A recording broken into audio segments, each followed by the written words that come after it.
नमस्कार, मैं रोशनी सिंह। समाचार 9 न्यूज में आप सभी का स्वागत है।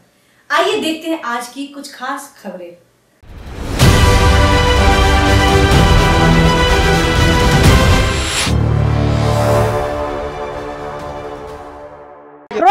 रोज विकत पाणी घेऊन प्यायचं, कुठवर पाणी घेऊन प्यायचं आणि पाणी पण किती घाण, संडासाच्या टाक्या फुटलेल्या आहेत। हा, आम्हाला काय नाही सुविधा साहेब, पाणी नाही। आज आम्हाला 20 मिनिटं पाणी येतंय, ते पण घाण पाणी येतंय। त्या 20 मिनिटं पाण्यामध्ये आम्ही काय काय करणार सर्व परिवार?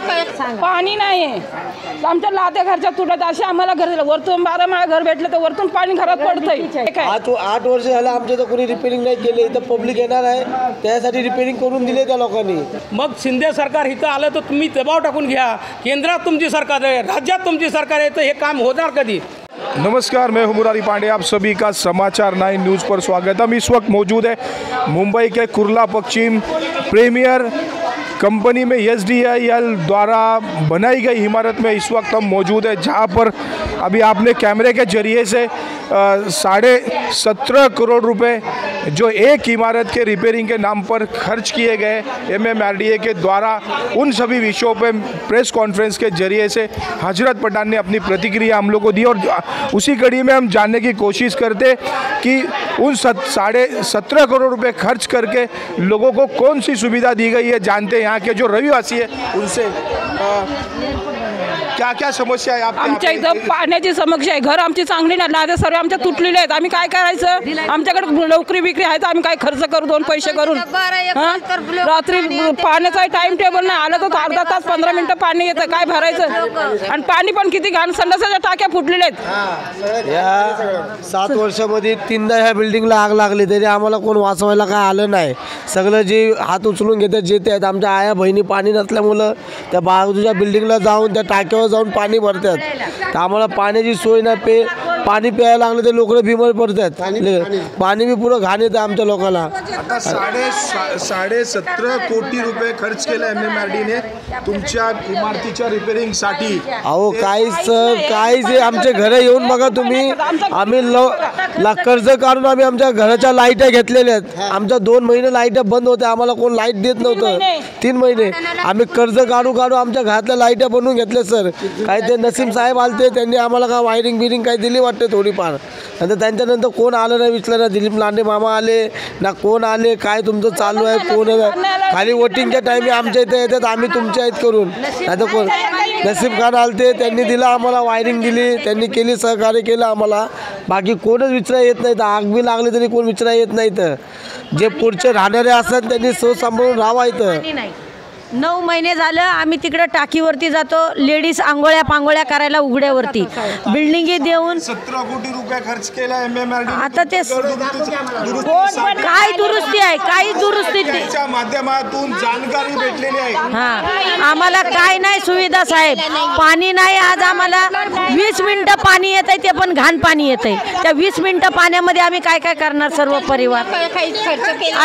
9 महिने झालं आम्ही बाहेर आंघोळ्या करतो, लेडीज खर्च करायला, लेडीज सर्व आम्ही त्या टाकीवर जातो। तुम्हाला वाटलं ते नेऊन दाखवतो।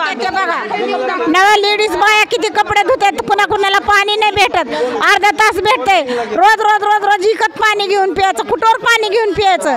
काय माणसाला मर्यादा? लोक भांडे धुणे घासू पैसे कमवतात। नमस्कार, हमने एक पत्र दिया था MMRD को, जिसमें हमने जो मुख्यमंत्री बार बार बोल रहे थे शिंदे सरकार की 85 कोटी रुपये आम्ही बिल्डिंग दुरुस्ती करण्याकरता दिलेले आहेत।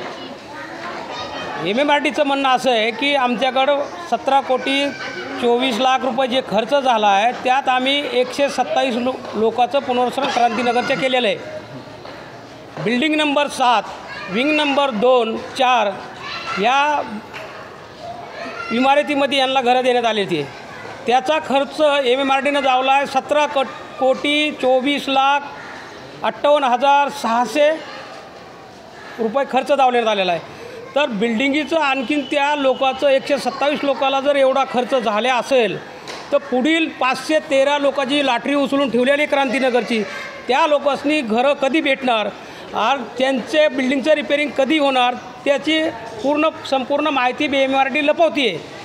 आणि आमच्या आमदारांनी जी मागणी केली आहे चांदोलीच्या की आम्हाला 39 कोटी रुपये आणखीन शहरी विकासनं आणि नगर निगमनं जर दिलं तर पुढचं काम होऊ शकेल. जर तुमच्याकडं फंडच नाही आला तर तुम्ही वारंवार शिंदे सरकार ही ओरडती का 85 कोटी रुपये आम्ही दुरुस्ती करण्याकरता दिलेले आहेत. आणि MMRDचं म्हणणं आहे फक्त आम्ही एअरपोर्टवर राहणाऱ्या लोकांनाच अलॉट करतो आहे, तर बाकीची लोकं कुठली येतात इथं हे. आणि तुम्ही वारंवार सांगताय 20 वर्ष त्या आमदारांनी काय केलं. 20 वर्षांनी त्या आमदारनं हे जागा अलॉट करून घेतली, ह्या बिल्डिंगी बांधल्या आणि जे पुनर्वसन ते थांबलं त्यावेळेस 2000च्या झोपड्या पात्र होत नव्हत्या म्हणून थांबलेलं आहे. त्या सरकारने थांबवल्यामुळं आज 2011पर्यंतचा GRG आला आहे त्यांची ती देण आहे ती आज थांबलं आहे. आणि तुम्हाला ती रेडी काम करायला भेटलेलं आहे आत्ताच्या स्थानिक आमदारला, ती काम तुम्हाला करता येत नाही. आणि तुम्ही वारंवार तुम्ही जी म्हणताय की मी आता 2 महिन्यात करणार आहे, 3 महिन्यात मारणार आहे, मग शिंदे सरकार इथं आलं तर तुम्ही दबाव टाकून घ्या. केंद्रात तुमची सरकार आहे, राज्यात तुमची सरकार आहे, तर हे काम होणार कधी. आम्ही जायचं कुणाकडं. एवढा पैसा तिथं लागणार नाही. एवढा पैशात तर मी म्हणतो ना कमीत कमी 1000-2000 रूम दुरुस्ती झाले असते. पण हा पैसा गेला कुठं, हा पैसा खाल्ला कोणी. तुम्ही डिटेल दावा ना की एवढ्या बिल्डिंग आम्ही रिपेअरिंग केले आहेत, हे केलेले आहेत, ती तुम्ही कुठं दावायला तयार नाही. म्हणजे तुम्ही फक्त सरकारकडून पैसे काढा दुरुस्तीच्या नावावर, अलॉटमेंट लॉटरी काढा आणि त्यांना तिथं थांबवा आणि घरं बाहेरची लोकं इथं येतात राहायला, जेव्हा की हे एअरपोर्टच्या नावावर बनलेल्या बिल्डिंग आहेत. आता जी MMRD बोलते आहे की आमच्याकडे जे डाटा आला आहे पात्र झोपडपट्ट्याचा विविध विभागातील, म्हणजे एका विभागाचं नाव नाही हा, एअरपोर्टच्या जमिनीवर 3322 लोकांची पात्रती यादी आमच्याकडे आलेली आहे MMRDकडं. तर तुम्ही विविध विभागातील कुठल्या विभागातील तुम्ही दावायला तयार का नाही. तुम्ही एअरपोर्टच्या नावावर तर पुनर्वसन करताय. त्यांनी असं म्हणलं आहे की मिठा नदीच्या नावावर आम्ही पुनर्वसन नाही करत, मिठा नदीच्या लगत ज्या झोपड्या आहेत तर त्यांना आम्ही पहिले प्राधान्य देतो आहे. ठीक आहे, पण तुम्ही विविध विभागातल्या आम्हाला ती माहिती द्यायला पाहिजे होती की ह्या विभागातल्या एवढ्या झोपड्या येत्या, त्या विभागातल्या एवढ्या झोपड्या येत्या. आणि तुम्ही उलटं लोकांनी अटीत धरले. 513 लोकांची लॉटरी उचलली आहे, त्यांना आणखीन घरं नाही दिली. 11 ऑगस्ट मला सांगा 3 महिने होऊन गेलं, 3 महिन्यात तुम्ही एकही घर दिलेलं नाही त्यांना. तर लॉटरी उचलायचं आणि त्यांना थांबवायचं, आश्वासन द्यायचं. उद्या जर सरकार, आता सरकारचं कार्यकाळ संपत आलेला आहे, बी 8-9 महिने राहिले ते महाराष्ट्र शासन सरकारचं बी. जर उद्या ही सरकार जर गेली किंवा काय जरी झालं तो उद्या ह्याचा जिम्मेदार कौन है पैशाचा. उसमें एक पूरा डिटेल हमारे पास नहीं बोला. अगर तुमच्याकडे पूर्ण डिटेल माहिती नाही तो 3322 झोपड्याची यादी कशी आली, कुठून आली, कुठल्या विभागातून आली, तुम्ही द्यायला का तयार नाही. ह्याचा अर्थ असा आहे ह्यात मोठा भ्रष्टाचार आहे, हे कुठंतरी लपवताय तुम्ही. आमचं म्हणणं असंच आहे की अगर तुम्ही 17.5 कोटी जर खर्च केलेला असेल त्याच 127 रूमला किंवा आणखीन बिल्डिंगला, तर तुमचं काम आहे ती माहिती द्यायची की बाय कोणत्या विंगला आम्ही खर्च केलेला आहे. तुम्ही तसं न देता फक्त सांगितले आम्ही 7 नंबर बिल्डिंगमध्ये विंग नंबर 2, विंग नंबर 4, 17 असं काहीतरी त्यांनी ती सांगून उडवडवी केलेली. म्हणजे ह्याचा आणि त्यांचं असं म्हणणं आहे आम्ही MILकडून मागणी केलेली पैशाची, MIL आम्हाला हे 17.5 कोटी देत नाही. तर आम्ही आता जोपर्यंत आमच्याकडं निधी मिळत नाही तोपर्यंत पुढचं काम करूच शकत नाही. इसके बारे में तो बिल्कुल संतोष नाही आहे. इतना जब एवढा जर पैसा जर तुमच्याकडे आलेला आहे, तुम्ही काम करायच्या अगर स्थितीमध्ये नाही, तुमची मानसिकता नाही लोकांना घरं द्यायची, तर मोठे मी म्हणतो वादे करू नये, दावे करू नये माणसांनी. आता पुढचा स्टेप हे आहे आमचा.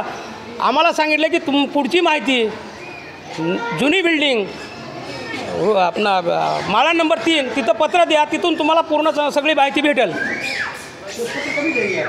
आम्ही त्याचं जी पत्र आहे आम्ही तयार करून ठेवलेलं आहे आणि ती पत्र लवकरच आम्ही त्यांना देणार आहे. ती पुढची मागणी मागणार आहे आम्ही त्यांच्याकडून.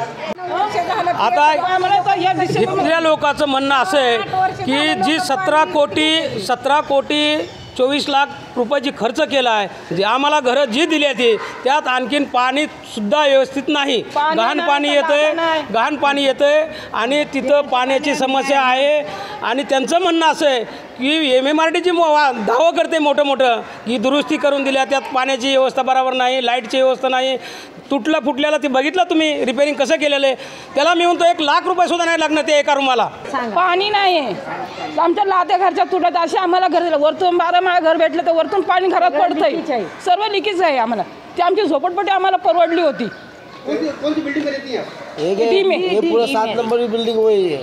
7 नंबर सर्विस डीचीच नाही सर्वांचीच तीच आहे. काय नाही इथे केलं हे नवीन पब्लिक साठी केलं. आमच्याकडे काहीच नाही. काय रिपेअरिंग ढोकून असं बघून ढोकून पण नाही बघितलं, असं झुक्के बी नाही देखाय. 8 वर्ष झालं आमच्या तर कोणी रिपेअरिंग नाही केले. इथं पब्लिक येणार आहे त्यासाठी रिपेअरिंग करून दिले त्या लोकांनी. 17.5 करोड़ रुपए खर्च करने के बाद भी अभी भी MMRDA यहाँ के लोगों को मूलभूत सुविधाओं से अभी भी वंचित रखा है. ना तो पानी की सुविधा है, इनके शौचालय रिपेयरिंग है, इनकी बिल्डिंग पुनः रिपेयरिंग का कार्य मांग रही है. इस तरह के जर्जर इमारत की अवस्था है. इन सभी अवस्थाओं में यहाँ के लोग रहने को मजबूर है. मेरे सहयोगी कैमरामैन राजेश सिंह के साथ मैं मुरारी पांडे, समाचार 9. समाचार 9 न्यूज पर ऐसी ताजा खबरों को देखने के लिए सब्सक्राइब करें, बेल आइकन को दबाना ना भूलें. समाचार 9 न्यूज.